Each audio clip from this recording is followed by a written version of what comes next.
Hello everyone. Welcome to the Blue Cafe. It's good to be back. Now on to today's story. Does the pain ever go away? Needs support. It's been almost a year since I've been divorced from my ex-wife. She cheated on me with someone I thought was a friend and then proceeded to hide it from me and tell people that I was alright with what they were doing. I do miss aspects of the relationship and I do find myself missing her at times, even though she is still with her affair partner and they plan on getting married next month. She made her choice to be with him, yet why do I still feel empty and hollow inside? Why do I still feel like there was more that I should have done to prevent this from happening in the first place? Was I a good husband or did I fall short of that as well? What do I do to help me get over the hurt that has haunted me for over 2 years since she slept with someone else? You could have been the perfect husband and she still would have cheated. She's a cheater. Stay no contact with them and stop looking for news of them. My counselor recently told me that when you've been responsible for everything and blamed for everything for so long, you just keep trying to fix it. It's all you know and you won't stop until you feel like you've succeeded. It sounds like you're still looking for answers so that you can understand and fix the situation, even if it's just for yourself. I've done the same and I'm beyond exhausted. Please use this energy to focus on yourself. Be the best you can be so that when someone who will love and respect you comes along, you're healed and ready. I don't think that pain will go away as long as you continue to focus on it. It's going to take baby steps. Every time you think of her, refocus your attention. You have to be disciplined and it might only be for seconds at a time. But if you work at it, the gaps will get longer and longer and soon it will be a whole day without thinking about her. What you're doing isn't making you happy. Find what will make you happy and focus all of your energy on that. You can do this. Carry this. It takes a lot of self-discipline. A common theme I've noticed on this subreddit is that we were often the ones that were the problem solvers in the relationship. We were the ones that earned the money while they spent it. We were the ones that altered our lives in any way to suit them. That is an incredibly difficult codependent habit to break. Especially if that habit stems from childhood. A lot of people with a history of cheating will seek out people who have even the slightest spark of these traits and amplify them until they create the person they want. Once you break free, even the smallest act of self-care starts you down the path of independence. Remain disciplined as best you can and forgive yourself when you lapse. You will be amazed how quickly it gains momentum. You never had a chance, neither does he. Cheaters cheat, it's what they do. I learned this the hard way. When someone shows you who they are, believe them. Don't believe the little voice in your head that wants to believe the best. That voice is wrong. That voice was very strong for me but has become weaker as I got stronger. It's fairly normal to ask yourself if you did something to drive her into another man's arms. It's also fairly normal to take several months to recover from infidelity. You may be experiencing a form of PTSD and may need therapy to get yourself back to a healthy mental state. Good luck. Man, my wife is doing the same thing, ducking a friend of ours and telling him and his parents that I condoned it. That's worse than the infidelity, I think. I know I belong to a more barbaric country. But here we would get the AP out of it, so induce terror quickly, let's say something uncivilized. And her parents in a very civilized way would inform them that their daughter, apart from being an adulteress, is a liar. Regarding adultery, there is nothing to do there or here. Hi. Don't ever question if you were a good husband or not, because I am sure you tried your best to be one. There isn't a real ideal perfect husband. Everyone has their lapses and imperfections and that is perfectly normal. If she chose somebody else over you, then it's her who has a problem with herself because she doesn't know how to be contented and value the people who value her. You being hurt is a sign that you loved her more than she did to you. The pain won't go away overnight, but in time you'll no longer feel the burden and weight you are going through right now. Time will heal everything. Be kind to yourself. You deserve to be happy as well. Yes, the pain does go away. No, you are not responsible. There was nothing you would have or should have done. Cheating wives always choose their AP, because they crave the excitement, or because they monkey branch to someone they view as high status.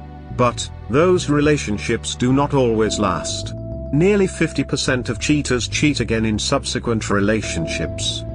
Thank your lucky stars that you are no longer involved with such a selfish, toxic person. The best thing you can do is focus on yourself. Level up. Go to the gym. Eat well. Sleep well. Explore your interests. Start a new hobby. Socialize more. The worst thing you can do is dwell on the past and become the eternal victim who everyone avoids because they know you'll start talking about your ex. It's okay to grieve your relationship. But, grief should end in healing and personal growth. Typically, it takes 2 to 4 years to pick yourself up and move on. The more positive your outlook, the faster that healing will happen. God bless, and happy Easter. You can't control the actions of others, only your own. You should be talking to a therapist and trying to understand your emotions right now.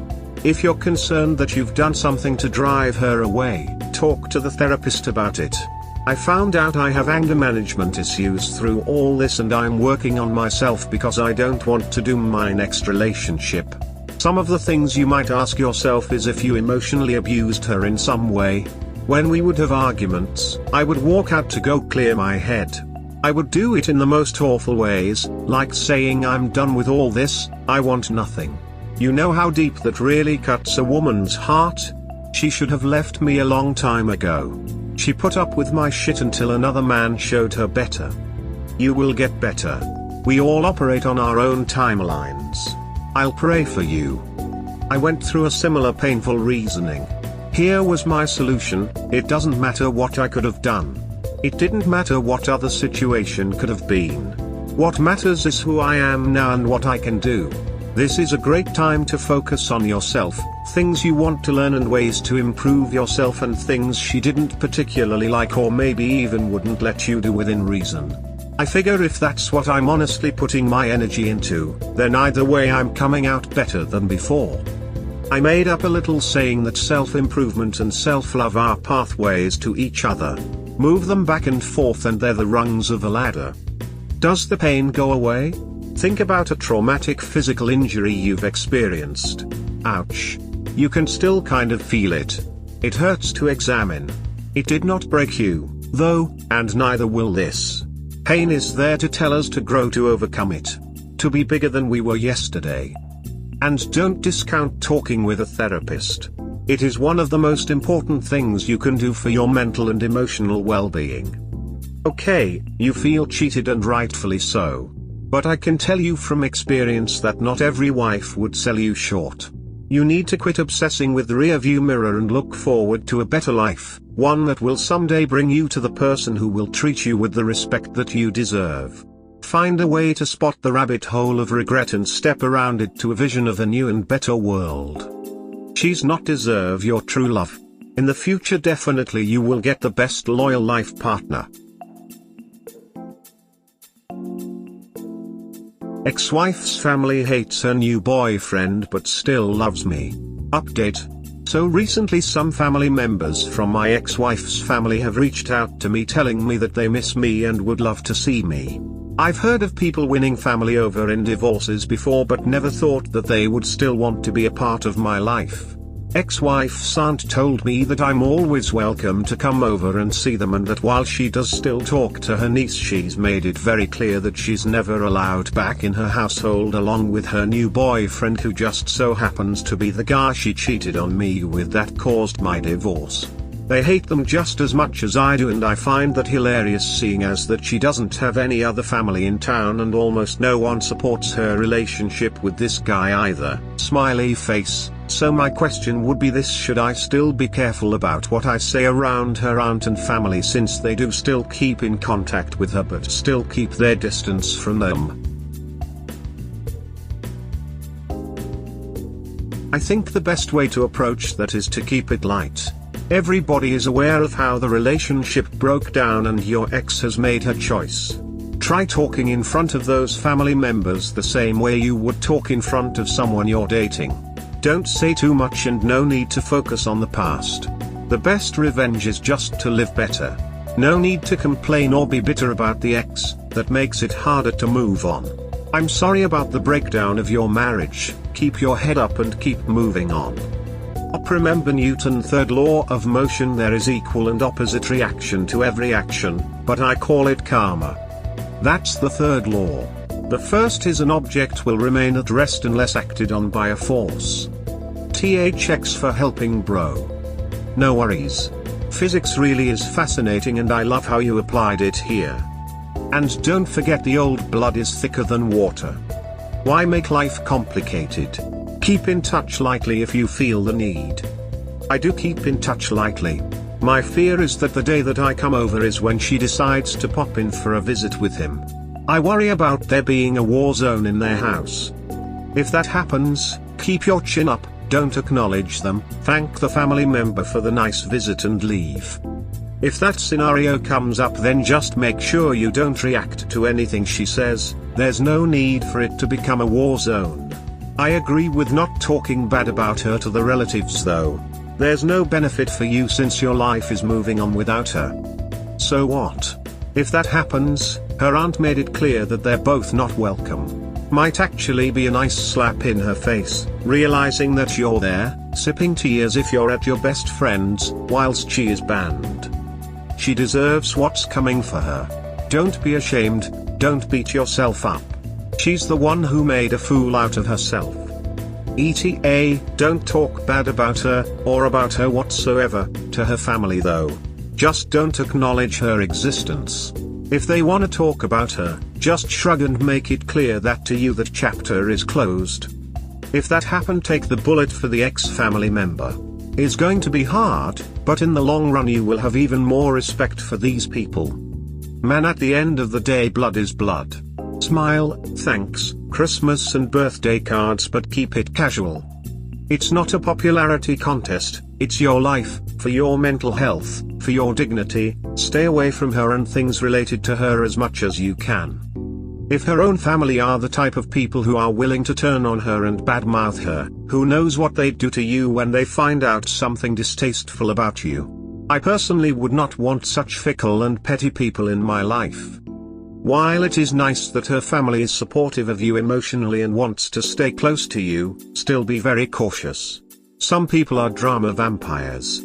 Their outrage is more about them than you. They will want you around for a little extra tidbits of information that you may slip up and provide them while talking to them about her. They in turn, will drop emotional nuggets on you meant to get you outraged and keep you in the drama that you have tried so hard to get away from by divorcing the person. So tread carefully.